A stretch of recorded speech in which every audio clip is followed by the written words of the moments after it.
रागिनी अपने पति और 5 साल की बेटी के साथ एक छोटे से गांव साजनपुर रहती है। साजनपुर गांव वैसे तो बहुत सुंदर और खुशहाल गांव था, लेकिन जैसे ही गर्मी का मौसम शुरू होता है वैसे ही गांव में पानी की कमी होने लगती है। हे राम, इस गर्मी ने तो आज मार ही डाला। क्या हुआ जी? अब रागिनी क्या ही बताऊं, तुम तो जानती हो गर्मी का मौसम शुरू हो गया है और इस बार की गर्मी ने तो सारे रिकॉर्ड ही तोड़ दिए। सुनने में आया है कि आने वाले समय में गर्मी और ज्यादा बढ़ जाएगी। फिर तो बहुत बड़ी मुश्किल हो जाएगी जी। वैसे ही हमारे गांव में गर्मी के मौसम में नदियों और कुओं का पानी सूखने लगता है। अगर गर्मी और बढ़ गई तो गांव में तो पीने लायक भी पानी नहीं बचेगा। पता नहीं क्या होगा।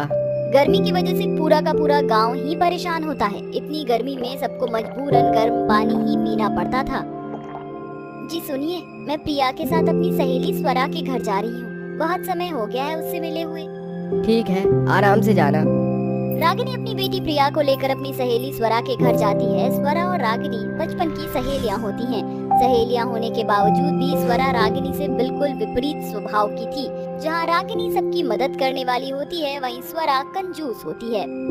अरे रागिनी, इतने समय के बाद कहाँ थी तुम इतने दिनों से? कहीं नहीं, तुम्हें तो पता ही है गर्मी कितनी ज्यादा हो गई है। इतनी गर्मी में तो कहीं भी जाने का मन ही नहीं करता।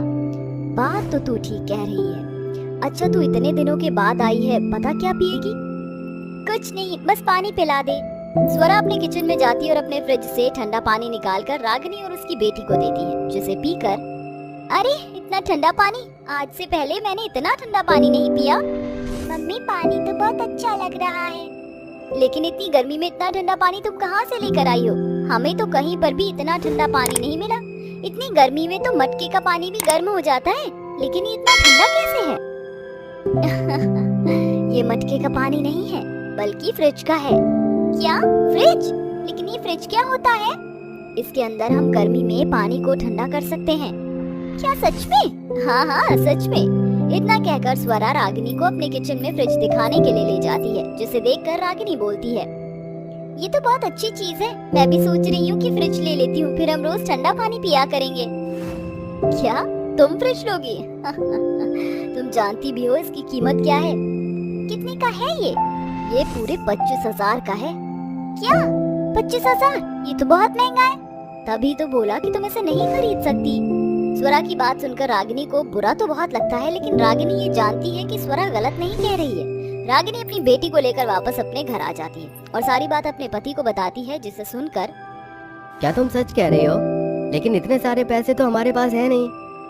अब ऐसे ही कुछ दिन बीत जाते हैं और एक दिन, फिलहाल तो मैंने प्रिया को दवाई दे दी है, लेकिन आप ठंडे पानी की पट्टी इसके सिर पर रखिएगा।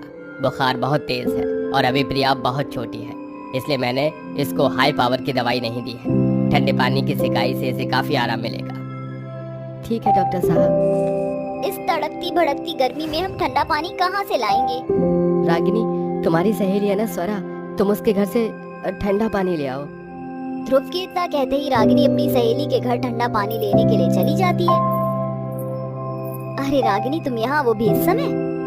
क्या करूँ स्वरा, प्रिया की तबीयत बहुत खराब हो रही है। डॉक्टर ने उसके सर पर ठंडे पानी की पट्टी रखने को कहा है, और तू तो जानती है ना कि कितनी गर्मी है, कहीं पर भी ठंडा पानी नहीं मिल रहा है। इसलिए मैं तेरे पास आई हूँ। तेरे घर में तो फ्रिज है ना, तो उसमें से मुझे ठंडा पानी दे दे।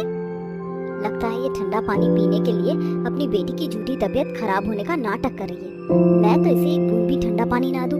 अरे यार, तू भी अब आई है। ठंडा पानी तो सारा का सारा खत्म हो गया। अब पानी को दोबारा ठंडा होने में टाइम लगेगा। क्या? सारा ठंडा पानी खत्म हो गया? अब मेरी बच्ची का क्या होगा? इतना कहकर रागिनी वहाँ से निराश होकर चली जाती है। स्वरा, तुमने रागिनी से झूठ क्यों बोला कि पानी खत्म हो गया है? पानी तो है। तुम चुप रहो जी।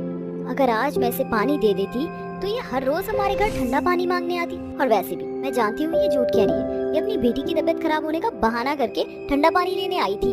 अब ऐसे ही कुछ दिन बीत जाते हैं। रागिनी की बेटी की तबीयत में कुछ ज्यादा सुधार नहीं आता और अब धीरे धीरे गांव में सबको पता चल जाता है कि स्वरा के घर में फ्रिज है, जिससे वो ठंडा पानी आता है। सभी गांव वाले ठंडे पानी की आस में स्वरा के घर में जाते हैं, लेकिन स्वरा सबको कोई ना कोई बहाना करके पानी देने से मना कर देती है।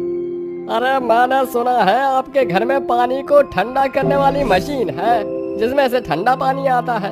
अरे भैया, क्या मुझे ठंडा पानी पीने को मिलेगा?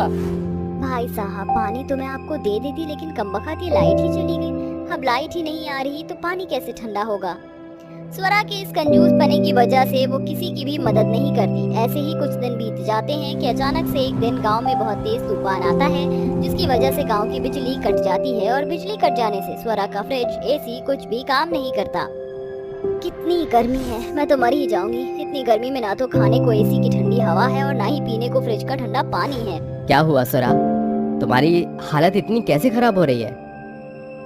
आपको तो पता है ना कि मुझे गर्मी में रहने की बिल्कुल भी आदत नहीं है। इतना कहते ही गर्मी की वजह से स्वरा बेहोश हो जाती है।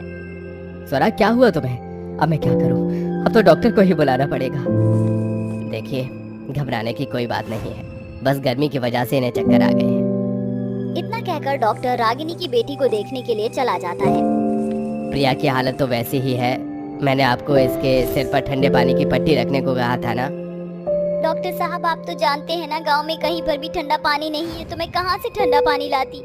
जी, मैं आपकी हालत समझ सकता हूँ। इस गर्मी की वजह से तो स्वरा की भी तबीयत खराब हो गई है। स्वरा की तबीयत खराब होने का सुनकर रागिनी फौरन उसके पास चली जाती है। तुम ठीक हो ना?